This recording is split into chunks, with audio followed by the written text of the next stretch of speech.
Good morning, folks. Welcome back to the Food for the Faithful channel with me, Bill Reimer, your reluctant prophet. You may be reluctant this morning over what I have to say with regard to what just transpired between Xi Jinping and Prime Minister Carney declaring Canada to be a part of the New World Order. Of course, these raise great questions, so we're going to address some of them today. Trump, Xi Jinping, and Carney are locked in a deadly dance, particularly now that Canada has a new strategic relationship with Communist China. So, how is Trump likely to react to this new development where the Prime Minister of Canada has declared us to be a part of the new world order? Few from either the left or right are going to appreciate my assessment, which is precisely why I'm writing this. This new strategic relationship or partnership with China, signed just days ago under Prime Minister Mark Carney, includes beefed up law enforcement cooperation between the RCMP and Chinese authorities on things like transnational crime, narcotics, and cyber threats.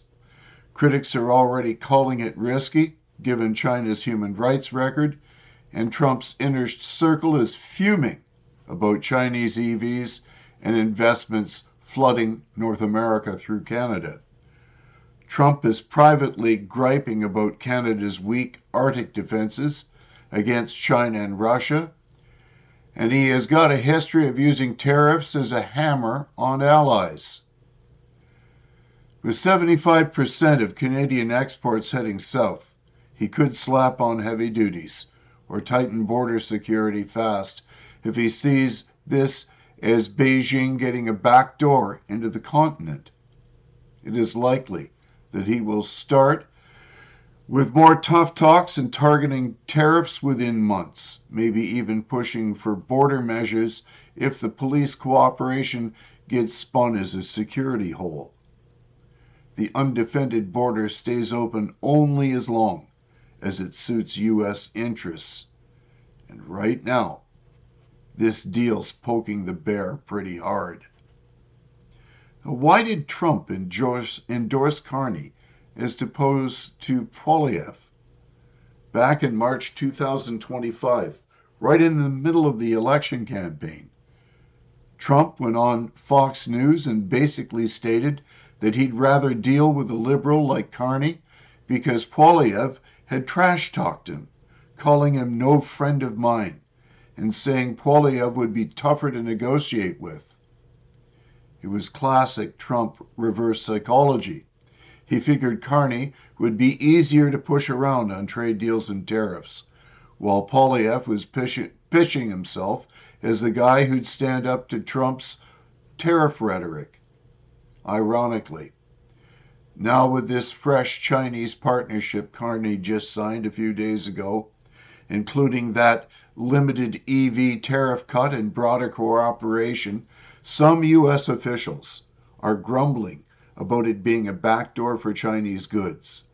But Trump himself has surprisingly called it a good thing if Carney can cut a deal with Xi Jinping.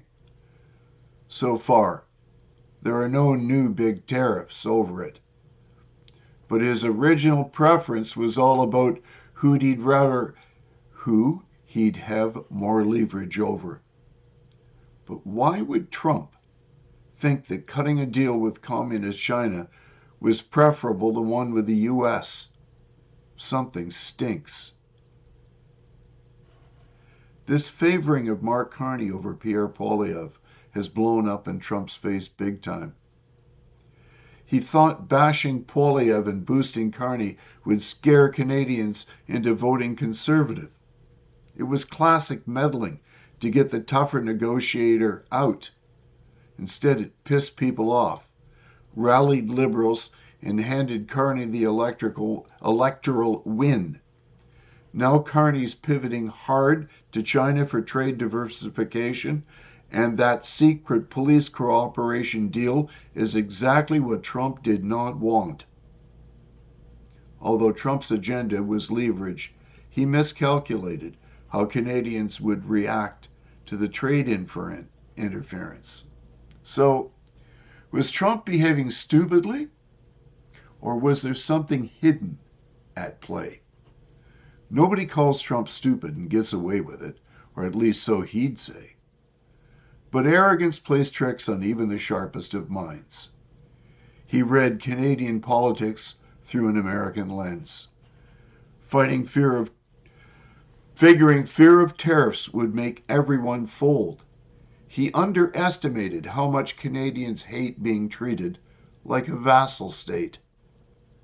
Plus, his ego couldn't handle Poilievre copying the MAGA playbook. Trump wanted to crush that movement before it gained hold, not out of stupidity, but rather out of hubris. So what is really at play?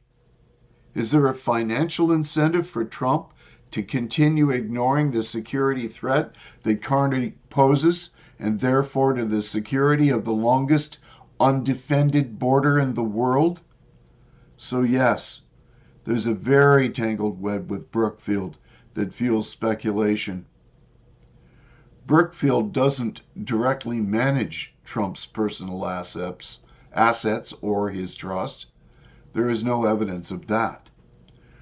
But they do have deep ties going back to 2018 when they bailed out Jared Kushner's over-leveraged 666 Fifth Avenue building with a massive 99-year lease, funded partly through Qatar-linked money, which raised eyebrows at the time.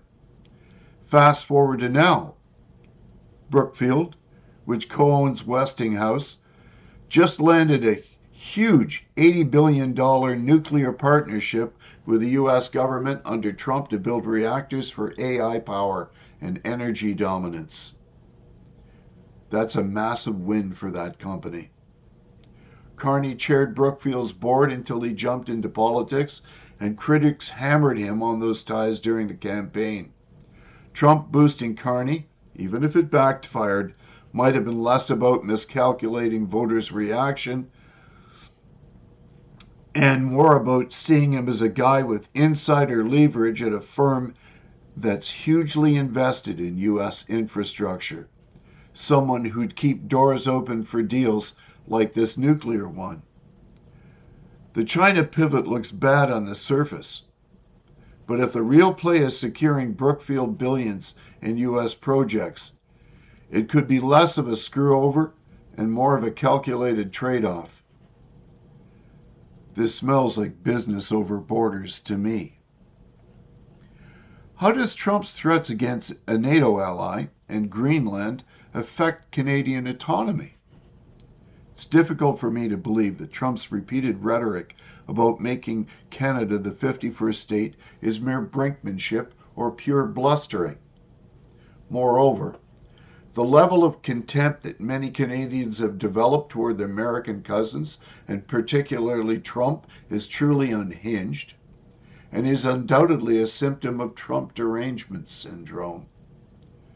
To make my point clear, the only thing that I embrace in any of these great questions yet to be answered is my unwavering Christian faith.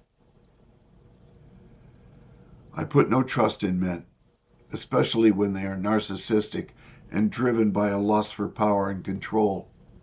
I seek to control no one, and I do not wish to be controlled by anyone other than God himself. Something other than mere surface appearances are at play that has created an entirely new socio-economic dynamic that we do not yet understand. The old order is dead. We can only hope and pray that peace, order, and good government can be restored to the Dominion of Canada. But we have been marching toward a more illiberal, authoritarian form of government for decades. This has culminated in Canada aligning itself with a communist country that persecutes dissenters and uses slave labor to run its factories. How on earth Could anyone prefer this over renewing our partnership with our chief trading partner who has no such abuses in its workplaces? To understand this better, we must review things in the context of how Manifest Destiny and the Monroe Doctrine influenced Donald Trump's foreign policy. So, the introduction to this aspect of my little blog. Although Manifest Destiny and the Monroe Doctrine originated in the 19th century, their underlying principles, territorial ambition, regional dominance, and resistance to foreign interference, continue to shape U.S. foreign policy. Donald Trump's presidency of 2017 to 2021 provides a compelling case study of how these historical doctrines resurfaced in modern contexts. While Trump's America First agenda was primarily economic, episodes such as his interest in purchasing Greenland and his assertive stance toward NATO allies reveals echoes of expansionist and hemispheric control ideologies. Manifest Destiny and Trump's territorial aspirations. Manifest Destiny was the belief that the United States was destined to expand across North America, justified by notions of exceptionalism and strategic necessity. Through territorial acquisition, though territorial acquisition is rare today, Trump's 2019 proposal to buy Greenland from Denmark demonstrated that expansionist thinking persists. Greenland's strategic location in the Arctic and its vast natural resources made it attractive for both the U.S.'s military and economic interests. Trump's insistence, coupled with his criticism of Denmark for rejecting the idea, reflects a willingness to challenge traditional alliances for perceived national advantage, an attitude reminiscent of Manifest Destiny's assertive posture. Moreover, Trump's rhetoric toward Canada regarding Arctic sovereignty further underscores this point. By questioning Canada's control over Arctic routes and resources, Trump signaled the U.S. dominance in the region was a priority, even at the expense of diplomatic harmony with fellow NATO members. These actions suggest that territorial ambition, though exceptional in modern times, remains a tool for advancing U.S. strategic interests. Next subtitle, The Monroe Doctrine and Regional Dominance. The Monroe Doctrine, articulated in 1823, warned European powers against interfering in the Western Hemisphere, asserting U.S. influence over the Americas. Trump revived elements of this doctrine through his policies toward Latin America and the Arctic. His administration took a hard line on Venezuela and Cuba, opposing Russian and Chinese involvement in the region. Similarly, efforts to counter Chinese investment in Latin America and Greenland align with the Monroe Doctrine's principle of excluding external powers from the hemisphere. Greenland again serves as a case study. Trump's interest was not merely economic, but also geopolitical, aimed at preventing rivals from gaining a foothold near North America. In this sense, the Greenland episode reflects both Manifest Destiny's expansionist spirit and the Monroe Doctrine's emphasis on hemispheric security. Next subtitle, Economic Nationalism and Strategic Control. While territorial acquisition was a central theme of Trump's presidency, economic nationalism dominated his foreign policy. Renegotiating NAFTA into the USMCA imposed tariffs on China, pressured NATO allies to increase defense spending, all demonstrate a commitment to U.S. primacy. These actions parallel the confidence and unilateralism embedded in 19th century doctrines, albeit expressed through trade and security rather than outright conquest. So my conclusions. and you're not going to like them. Donald Trump's foreign policy illustrates how historical doctrines can re-emerge in modern contexts.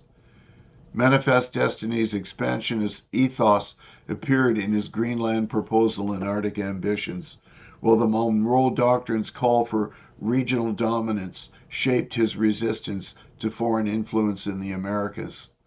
Combined with economic nationalism, these elements reveal a foreign policy rooted in historical ideas of U.S. supremacy, adapted for the 21st century, but still capable of challenging alliances and reshaping global dynamics.